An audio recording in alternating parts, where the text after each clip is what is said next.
Right now, somewhere out on open water, a naval destroyer is carving through waves with a few hundred sailors packed inside its steel walls. It looks clean and sharp from the outside, all missiles and radar and power. But inside, there's a problem no weapon system can solve. Every hour, those sailors create piles of trash with nowhere to send it. No dumpsters, no pickups, no city sewer. Just a tight labyrinth of compartments filling up with food scraps, metal, plastic, sewage, and fumes. And here's the part most people never hear about. One clogged pipe, one overflowing storage room, one failed disposal machine can interrupt an entire mission. Waste control isn't a chore on a destroyer. It's survival. It's discipline. It's engineering. It's the invisible system that keeps a warship alive. This video takes you inside that hidden world to show how naval destroyers manage tons of trash, waste, and sewage while staying mission ready. Before we begin, hit subscribe so you don't miss more stories about how these ships really operate at sea.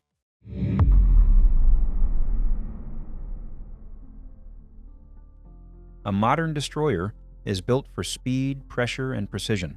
Its engines push it past 30 knots. Its radar scans hundreds of miles. Its missiles can hit targets guided by satellites. But none of that matters if the ship can't control something far less glamorous: trash. A destroyer isn't a floating city like an aircraft carrier. It's compact, almost cramped, with narrow halls and compartments stacked like puzzle pieces. Every person aboard needs to eat, shower, work, and maintain gear.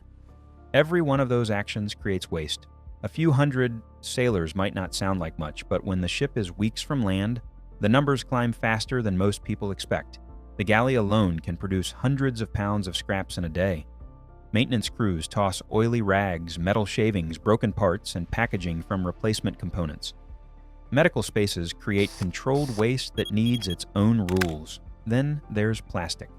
Everything aboard comes wrapped in it, sealed in it, protected by it. Unlike civilian vessels, a destroyer must obey strict international rules. Not a single piece of plastic is allowed to enter the ocean. Not a single drop of improperly processed sewage can be released near shore. There is no just toss it overboard. Every choice has consequences, so the destroyer becomes a machine within a machine, handling waste with the same seriousness as fuel calculations or weapons checks. The crew has to treat every scrap of trash like a small threat, because if trash wins, the ship loses space, loses hygiene, and eventually loses mission capability. But the real shock comes when you see how much waste a destroyer generates before breakfast.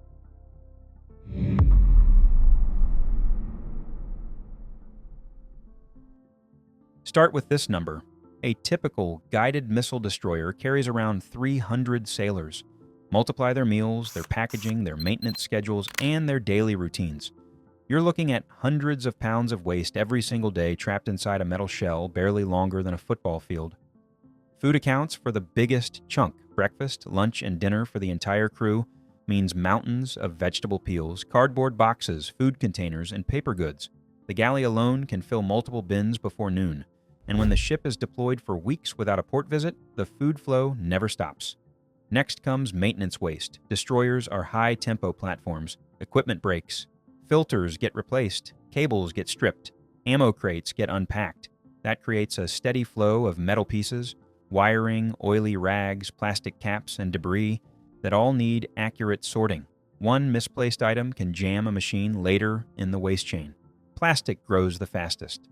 Almost every item that comes aboard is wrapped in it. Water bottles, tool packaging, replacement parts, medical supplies, electronics. Plastic is light but bulky, and because it can't be released at sea, every piece stays with the ship until a supply vessel picks it up or the destroyer returns to port. Some commanders track waste almost like fuel. They know exactly how many days of storage they have before mess decks start swallowing space meant for operations. They know how pulper outages or incinerator maintenance can cascade into a ship-wide slowdown. Waste isn't an afterthought. It's a quiet countdown running behind every mission plan. And it gets stricter because destroyers can't choose when or where to dump even the simplest scrap.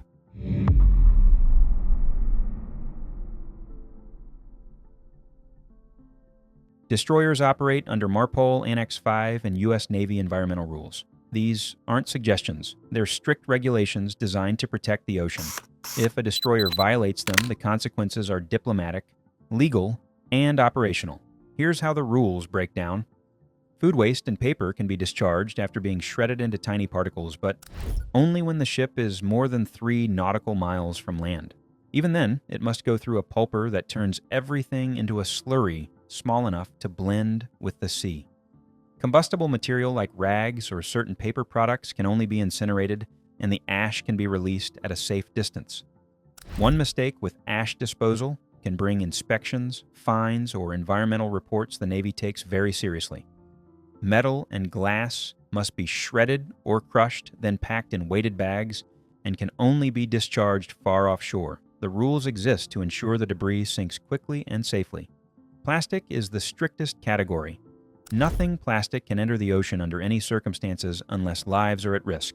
That means bottles, wrappers, packaging materials, and fragments stay aboard until the ship meets a supply vessel or returns to port. Destroyers might be built for combat, but they're also built for compliance. The story of waste at sea is a story of rules that never bend, even during deployments. And because every sailor must obey these rules, the ship becomes a human-sized sorting machine long before trash reaches the disposal equipment.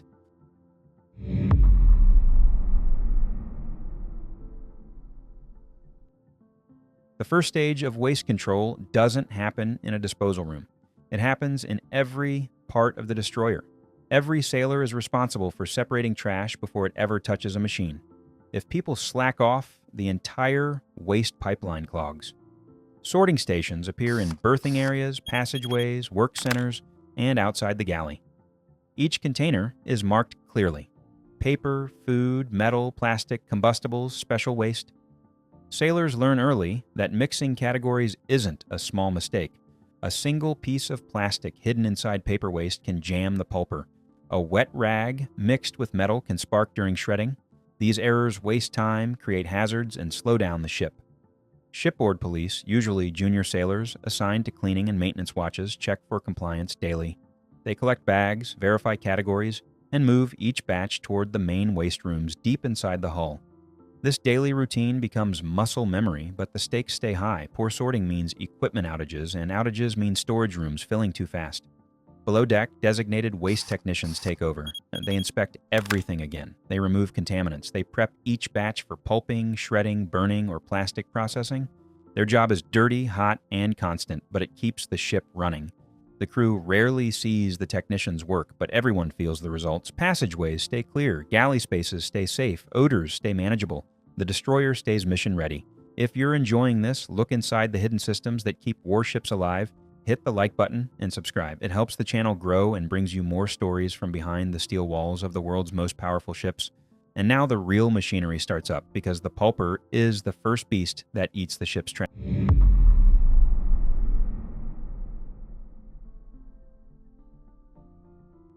Deep below the mess decks, the pulper hums like a hidden heart. It is one of the most valuable machines on a destroyer because it handles the bulk of the waste that grows the fastest. Food scraps, paper napkins, cardboard boxes, and packaging from thousands of meals. All of it gets funneled toward the single device. The pulper is simple in theory, but demanding in practice.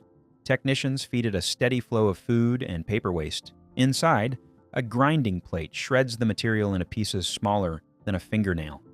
Seawater floods the chamber, mixing the fragments into a thick slurry. When the texture matches strict discharge requirements, the mixture is pumped overboard, but only when the ship is 3 nautical miles from land. The crew monitors the pulper constantly. If it slows down, the galley backs up. If it jams, food waste begins piling up in compartments that were never meant to store it. A few hours without the pulper can turn a destroyer into a sweltering, sour-smelling maze. That is why technicians clear blades, check screens, and inspect water lines with the same seriousness used for weapons checks. The pulper reduces hundreds of pounds of bulky waste into a manageable stream that vanishes into the sea once the ship reaches legal distance. That frees storage space and keeps the trash cycle moving at a pace the destroyer can survive. But not everything can be pulped. Some waste has to burn at temperatures that reach deep orange heat.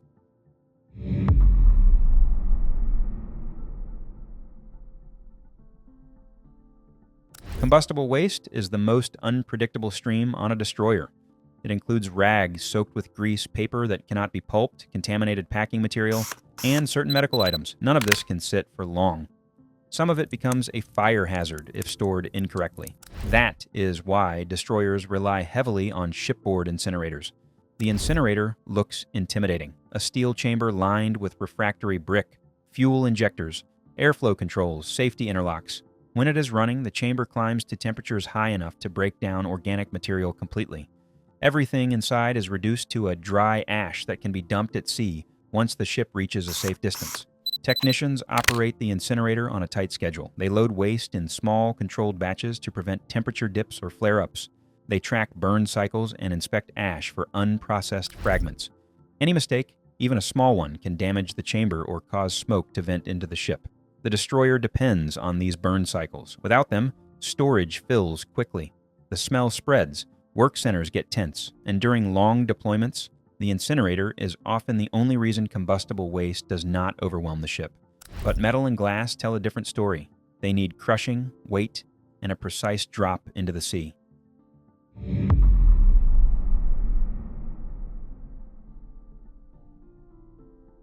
Metal and glass waste builds slowly, but it accumulates in sharp, dangerous ways. Soda cans, broken components, food jars, small replacement parts, spent packaging from machinery. None of it can be left lying around because loose fragments turn into hazards in a rolling sea. Destroyers follow a structured routine for this category. First, everything gets sorted and cleaned. Food contamination is removed, grease is wiped off, sharp edges are checked. Then the waste goes into a shredder or crusher that compacts each item until the volume is reduced significantly. Once processed, the fragments are packed inside weighted bags designed to sink immediately. This is required under MARPOL rules, which demand that metal and glass be discharged only when far offshore. The weight keeps the debris on the seafloor rather than floating on the surface. These bags are stored carefully until the ship reaches legally permitted waters. At the right moment, technicians release them through designated hatches. The bags vanish beneath the water in seconds. Metal and glass take more effort than most people expect, but the payoff is huge. The destroyer stays clear of clutter, stays safe, and stays compliant. But the toughest battle on any warship is plastic, because plastic almost never leaves.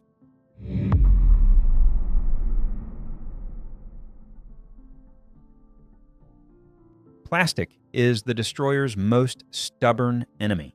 It cannot be discharged into the ocean. Not bottles, not wrappers, not packaging, not fragments from broken gear. Once plastic comes aboard, it stays aboard until the ship meets a supply vessel or returns to port. To manage it, destroyers rely on the plastics waste processor, known across the fleet as the PWP. This machine takes loose plastic and compresses it into dense, hardened discs that look like large hockey pucks. Each disc is roughly 20 inches across and several inches thick. The goal is simple: reduce volume, because storing raw plastic would drown a destroyer in bags within days. The process is deliberate. Technicians clean and sort plastic by hand. They remove contaminants that could melt incorrectly or emit fumes. The plastic goes into the processor, where blades shred it, heat softens it, and pressure molds it into a solid disc. These discs stack neatly, take little space, and do not release microplastics into the ocean. But storage is still a battle. Even compressed discs need room, and a destroyer has almost none to spare. Some ships dedicate entire lockers to plastic pucks. Others secure them in rarely used compartments. During long deployments, the stack grows like a silent wall, reminding the crew that this waste will follow them all the way home. Plastic is the one waste stream that forces commanders to think far ahead. If the PWP breaks or storage fills too quickly, the ship may need to request a replenishment early. That affects operations, timing, and even secrecy. But not all waste is solid. Hundreds of people create wastewater every hour, and destroyers must treat every drop.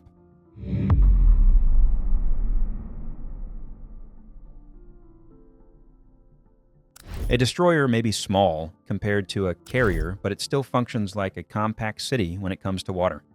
Every flush, every shower, every sink, and every galley drain produces wastewater that cannot simply be pumped overboard. It must be collected, treated, tested, and discharged only when conditions are safe and legal. Destroyers use a system built around 3 steps: collect, hold, and transfer. All wastewater flows through vacuum-driven piping into dedicated tanks deep in the ship.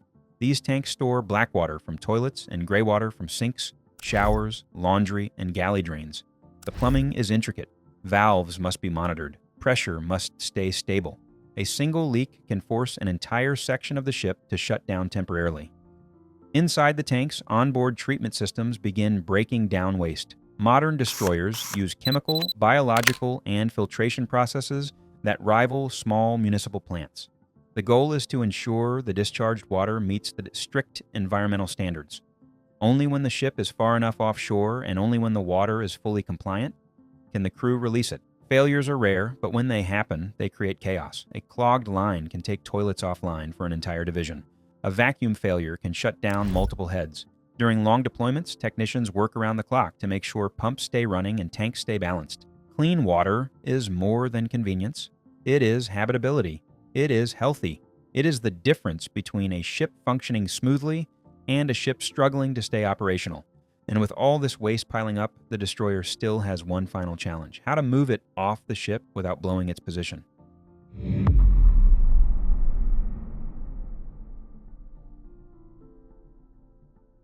All the waste a destroyer compresses, burns, pulps, and stores eventually needs to leave the ship.